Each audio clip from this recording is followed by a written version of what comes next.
Follow me on a journey where no one has ever been before. Listen to TheCaliEffect. Good evening, YouTube. You guys are now watching another segment of The Cali Effect. Today for the Halloween saga. That's right, Halloween gets their own saga, a whole special. We're going to be playing a grand assortment of decks. Today, the grand assortment of decks will be vampires.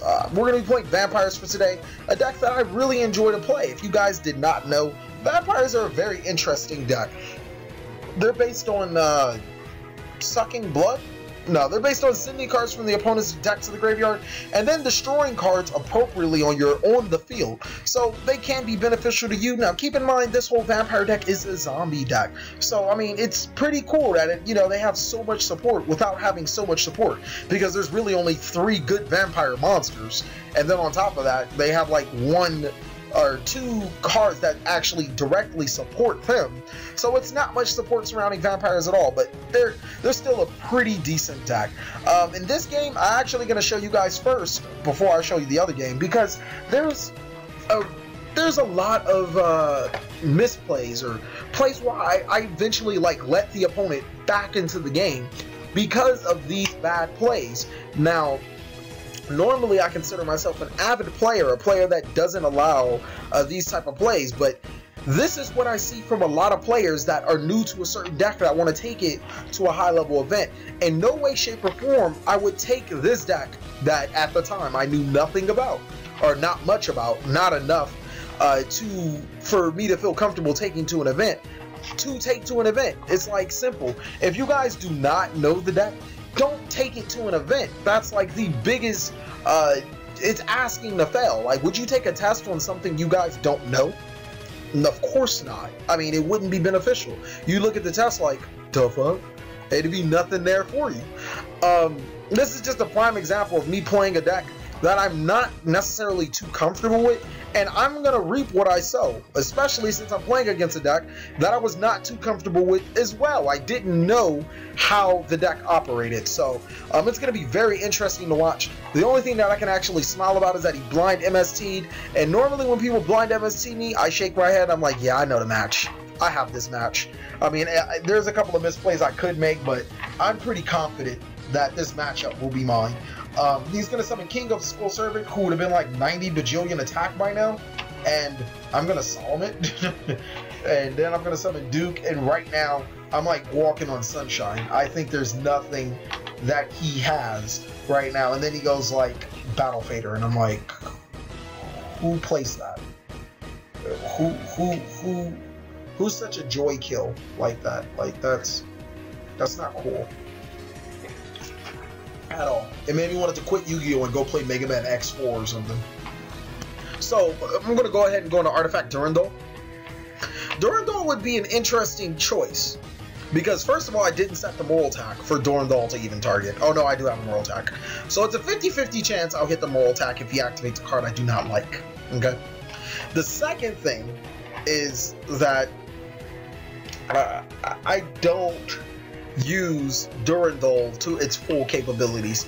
I decide to go ahead and stop a bad card, a card that I should have never stopped from activating, and then lose my monster presence to Raigeki. Now, if you guys are looking at my monster board, that's pretty much everything I have going for me right now. It's not, it's not going to be very helpful.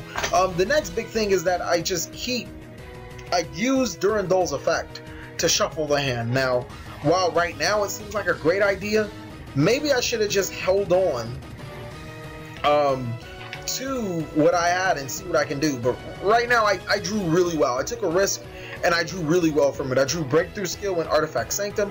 I'm going to set them both face down and then pass my turn back to him.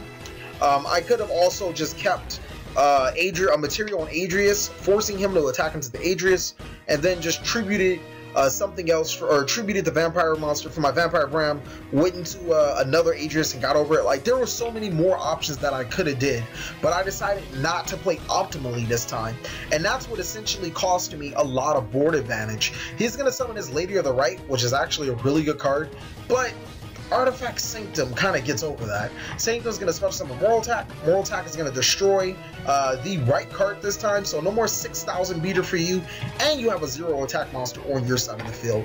Right now, this is where I feel really confident, and I decide to stop the Foolish Burial because that's like the best thing to do.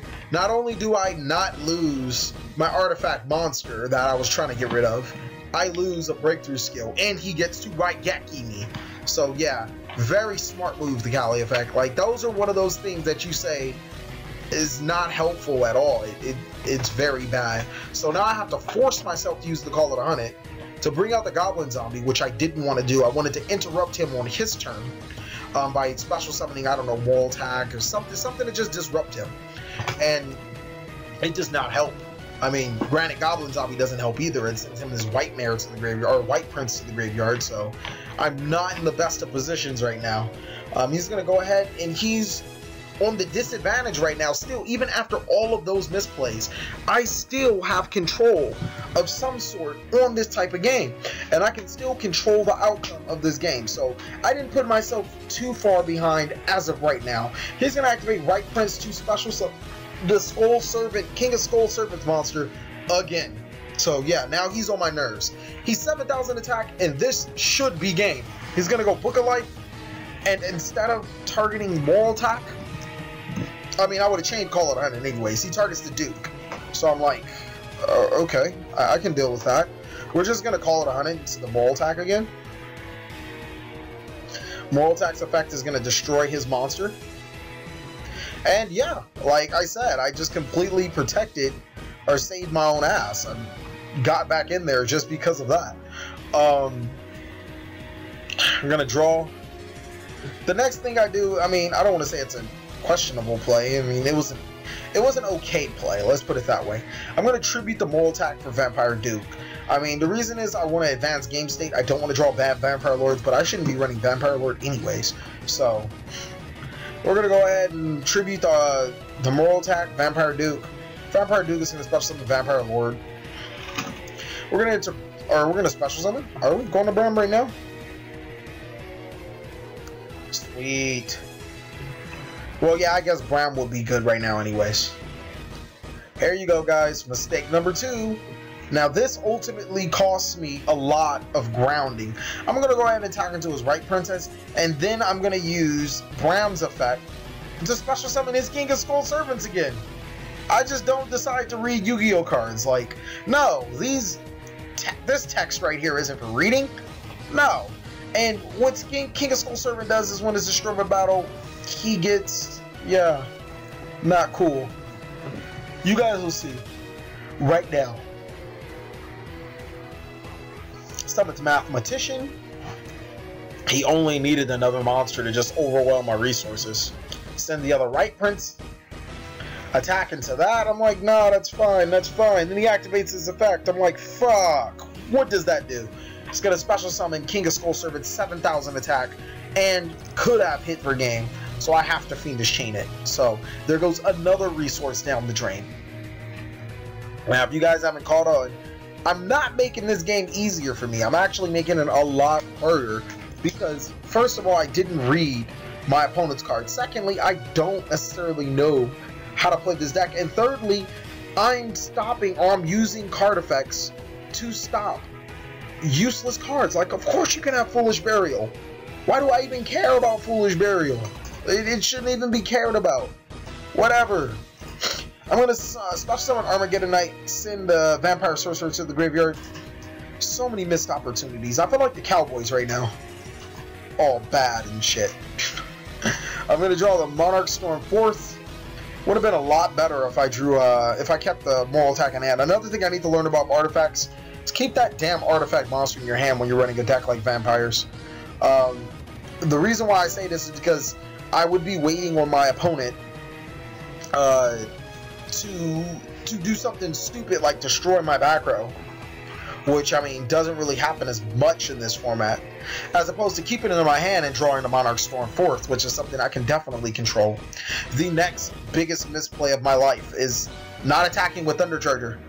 Attack with Thunder Charger. He special summons his King of Skull Servants, and then activate Breakthrough skill. and attack over the monster yet again.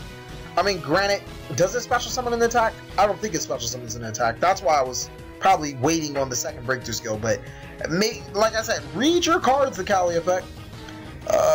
You can remove from play. No, actually, no. So I drew the second breakthrough skill. Never mind. That wasn't necessarily a misplay. Mainly because I guess he wasn't paying attention to my breakthrough skill either. So if he would have special summoned in defense, I just would have had, you know, 2 monsters to get over it. It really wouldn't have helped. But it's whatever. I guess I would have been able to keep it or just pressure him. Now we go to game number 2. Game number 1, as you guys can see, I made so many misplays it wasn't even funny. Just playing the deck, just trying to learn the deck. But still, you have to be able to play to an up level. You have to think about all your plays and think about what benefits you. And that's what ultimately almost cost me that game. We're going to go into game 2. He's going to summon Mathematician, and this man draws him nuts. Mathematician into his monsters. I'm like, okay. Looking at my hand like, okay, this isn't bad. I mean, after all, it's vampires. Thought about setting 2 monsters because, you know, I tried, but I remembered I'm on Devpro and not Dueling Network. Dueling Network won't let me do. Dueling Network would let me do stuff like that. He's gonna summon Mathematician. Mathematician sends White Prince. White Prince sends another one. And I'm very interested. Who would like to see me play Skull Servants for a saga? Just comment below. If you guys really want me to see me play Skull Servants, let me know. I'm thinking about doing them either tomorrow or the day after. But it'll be very interesting to see how this Halloween saga folds out. Right now he has 2 Mathematician. He's gonna activate White Prince effect. Do I have a response? I don't think I do. And he's going to summon Skull Servant. It's 3,000 attack. Levier. And he's going to special summon another card. And now that I think about it, I probably should have let him get that Levier monster effect. It didn't really help. I mean, it wouldn't have really helped. He was just trying to go into White Prince and, you know, get that little combo going, which, I mean, like, is okay. And I'll be able to tribute his Skull Servant monster anyway, so, like, it really did not matter. So, I'm going to activate Monarch Stormforth. Yeah, nobody gave me a card to destroy through Vampire Kingdom, so, my fault. Oh, well. The unfortunate part is now I get to special summon you. Don't know why I special summoned him. I should have special summoned the other guy. And Vampire Lord just is not good in this deck that much. So I'm gonna tell him I'm gonna force him to send a spell card, but through my misplay, you just gotta learn from your mistakes and keep trucking forward. I have to destroy one of my cards, which ultimately has to be the Vampire Kingdom. Maybe I should have activated the second Vampire Kingdom. I mean, it wouldn't have been detrimental. It's gonna summon the 4,000 attack King of Skull Servant monster, and I'm like, alright, whatever. I don't care. Alright, so still have ways to make this a game. We're gonna breakthrough skill his Skull Servant. We're gonna attack over it for 2,000. Like I said, I don't think that's an optimal play, but I'm trying to get rid of his Skull Servant cards. I don't want them in the graveyard. But the thing that, like, really gets to me is that he doesn't activate his Skull Servant monster effect. So I was expecting him to activate the monster effect, and he doesn't. So I'm like, what? He's going to go ahead and make up for his mistake and activate Book of Life, though. Book of Life is going to vanish my Vampire Stork, which kind of hurts. Summons a 4,000 monster on the board, and he's going to go ahead and attack. Yeah. Attack with your monster. Breakthrough skill. Yeah, take 2,000 more. And now I'm just praying for a, you know, a level 5 monster that I can summon. Call it 100 isn't bad, actually. I'm going to flip.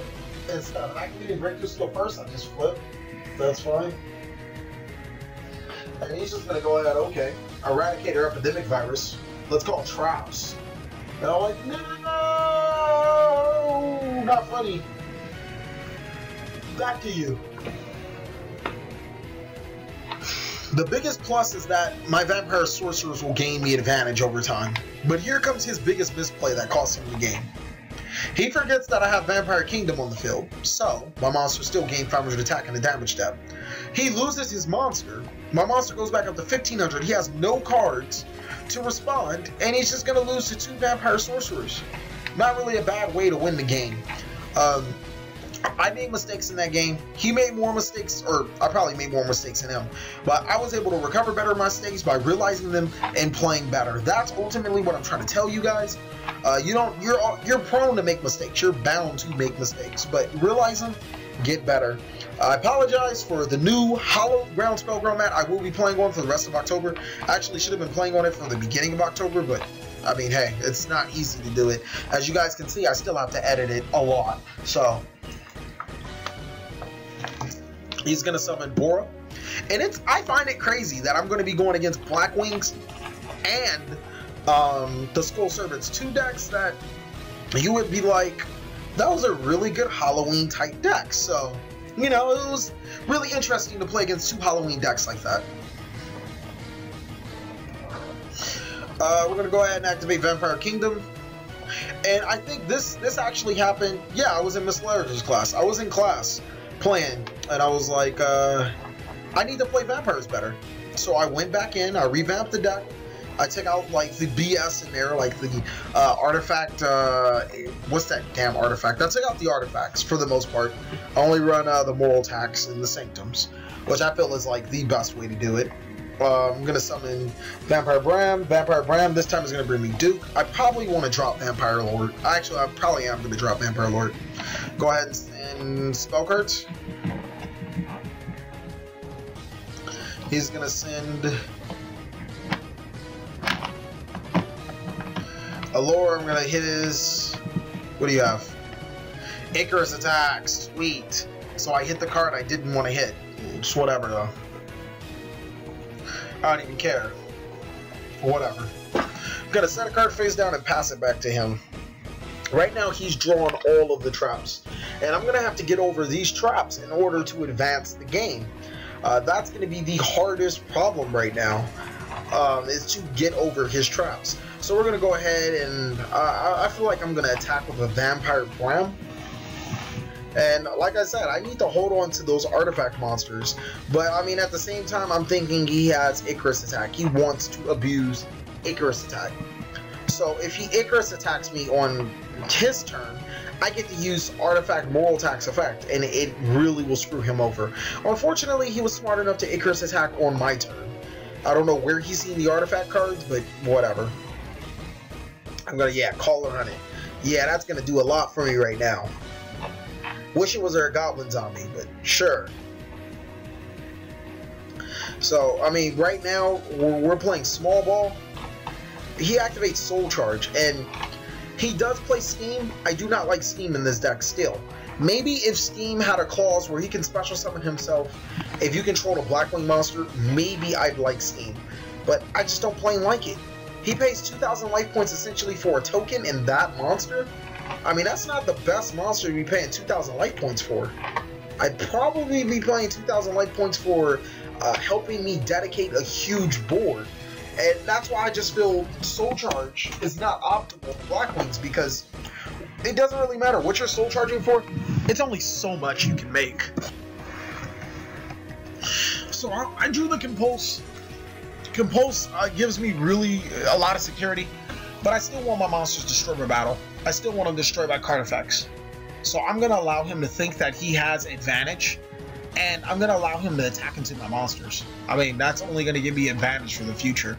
Goblin Zombie is going to get me, or I'm sorry, Pyramid Turtle is going to give me Vampire Stork, obviously. Do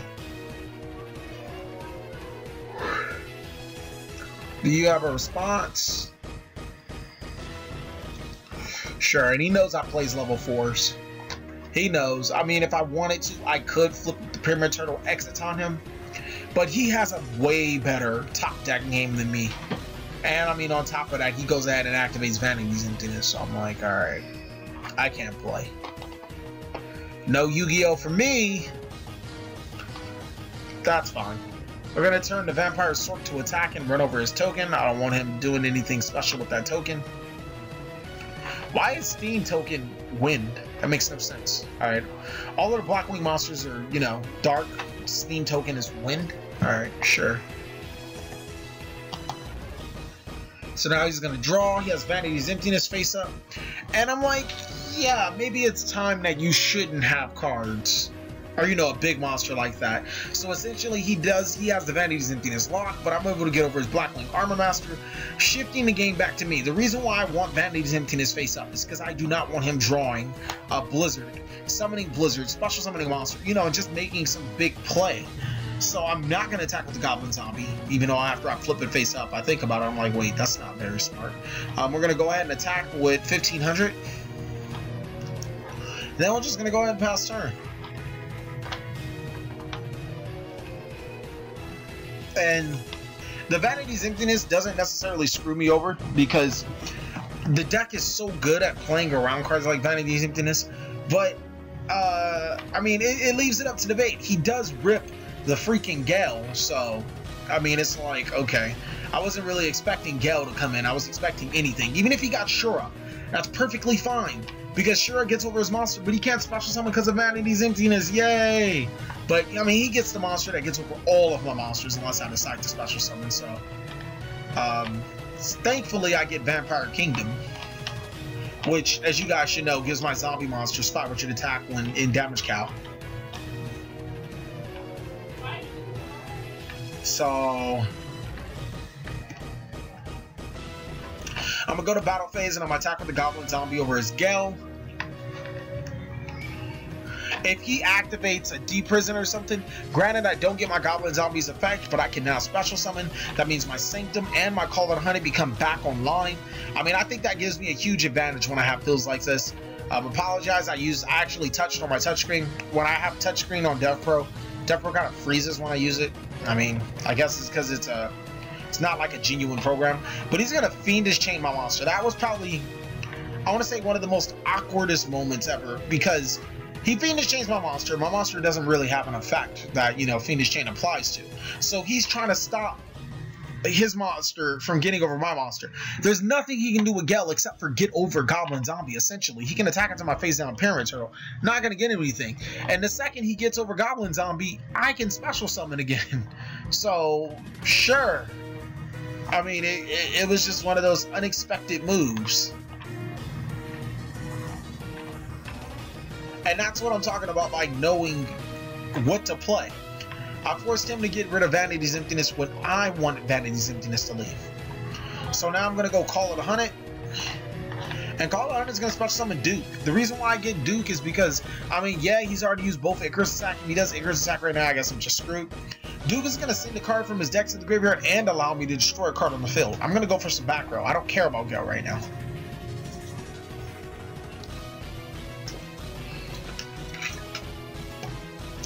To my unfortunate, I hit Book of Moon. I mean, it's kind of fortunate, but it's unfortunate. I'm gonna give it to you like this. He has 2 back row. I have 2 monsters.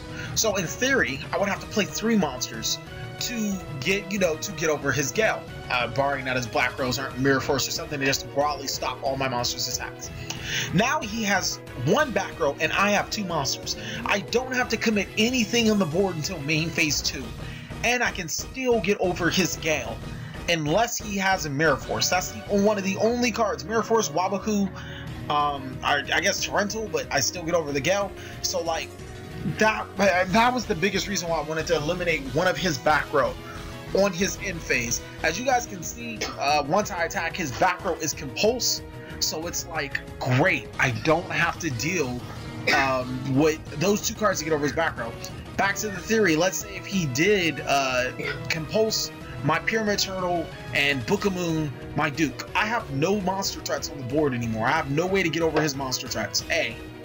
And B, he can still retain advantage by keeping Gale on the side of the field. See, my Vampire Duke has 0 attack, so yeah. Not good. Not good. So, no, he's going to take 1200. Perfectly fine with me. So now we're just going to go ahead and set the Pyramid Turtle and pass turn. I have Artifact Sanctum, so I mean that's gonna help me seal a game. He's gonna summon Shura. I'm like, sure, I'll just activate Sanctum when he attacks into my Pyramid Turtle. Like, I'm not going to allow him to go Black Rose, obviously. And then he special summons Bora, and I'm like, yeah, let's activate that Sanctum right now. I do not want to see Excited. Bring out the Moral Attack. Moral Attack effect, destroy the Shura, because Shura's obviously the bigger threat. Bora only affects piercing. And that basically sums up the game. There's nothing he can do after that. I win just because of that. With that being said, thank you guys for watching another segment of the TheCaliEffect. I really hope you guys enjoy the Halloween saga. Please like, comment, subscribe, but most of all, enjoy.